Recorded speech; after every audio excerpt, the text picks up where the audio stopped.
O Senhor esteja convosco. Ele está no meio de nós. Proclamação do Evangelho de Jesus Cristo segundo Lucas. Glória a vós, Senhor. Naquele tempo, Jesus saiu da sinagoga e entrou na casa de Simão. A sogra de Simão estava sofrendo com febre alta e pediram a Jesus em favor dela. Inclinando-se sobre ela, Jesus ameaçou a febre e a febre a deixou. Imediatamente, ela se levantou e começou a servi-los. Ao pôr do sol, todos os que tinham doentes, atingidos por diversos males, os levaram a Jesus. Jesus colocava as mãos em cada um deles e os curava. De muitas pessoas também saíam demônios gritando: Tu és o Filho de Deus.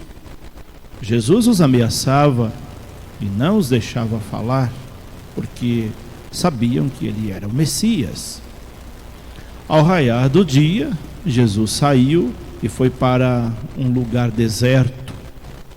As multidões o procuravam e, indo até ele, tentavam impedi-lo de que os deixasse.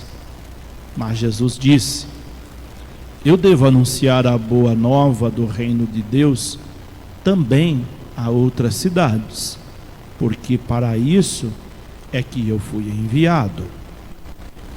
E pregava nas sinagogas da Judeia. Palavra da salvação. Glória a vós, Senhor. Nós estamos na nossa 22ª semana do tempo comum. A liturgia desta quarta-feira nos ensina a ficar mais perto de Deus, através das nossas atitudes, dos nossos procedimentos, porque são eles que nos colocam mais perto de Deus ou mais distante de Deus. Depende de como nós procedemos. O Evangelho de hoje mostra Jesus nos ensinando que quando a gente se estende a mão para alguém, quando nós somos solidários com alguém, nós conseguimos reerguer pessoas para a vida.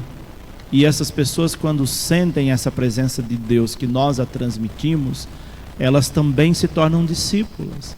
Foi assim com a sogra de Pedro, quando Jesus estende a mão, coloca a mão sobre ela e a febre desaparece, ela prontamente se reergue e começa a servir. Esse gesto é um gesto do discipulado, é um gesto daquele que, ao receber a graça, ao sentir essa presença de Deus na sua vida, também coloca-se a serviço. Quando a gente sente Deus na nossa vida e a gente não faz nada para os outros, é sinal de que nós não sentimos de fato essa presença de Deus. Então Jesus estava ensinando isso a todas as pessoas que ele curava, estendia a mão.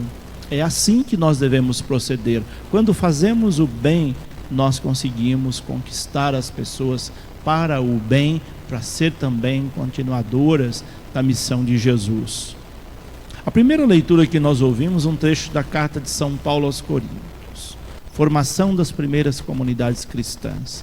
E ali havia muita divergência de pensamento, de ideias, de seguir pessoas.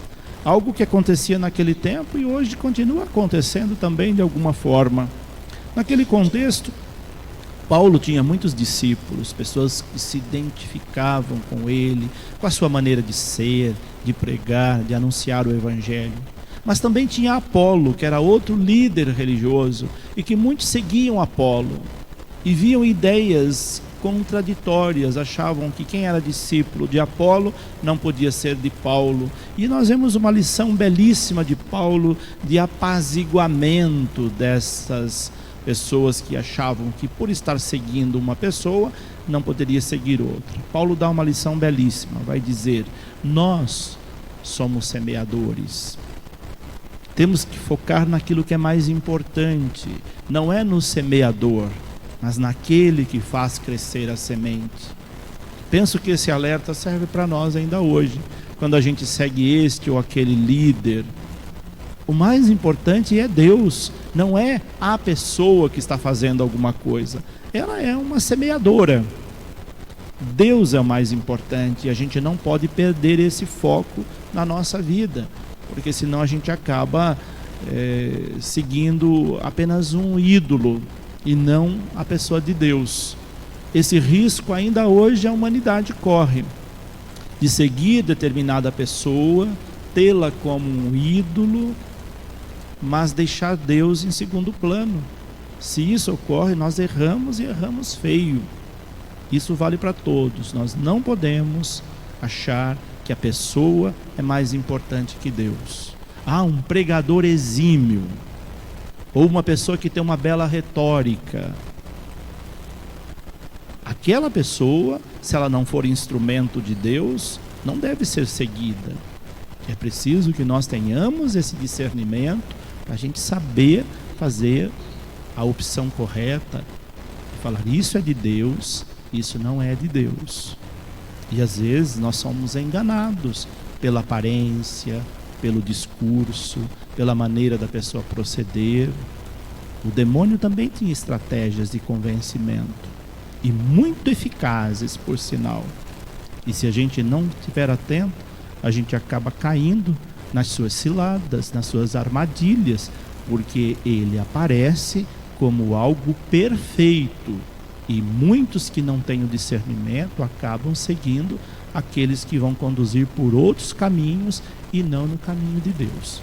Tenhamos esse discernimento na nossa vida e com certeza nosso foco estará naquele que faz a semente germinar, como diz Paulo, que é o próprio Deus.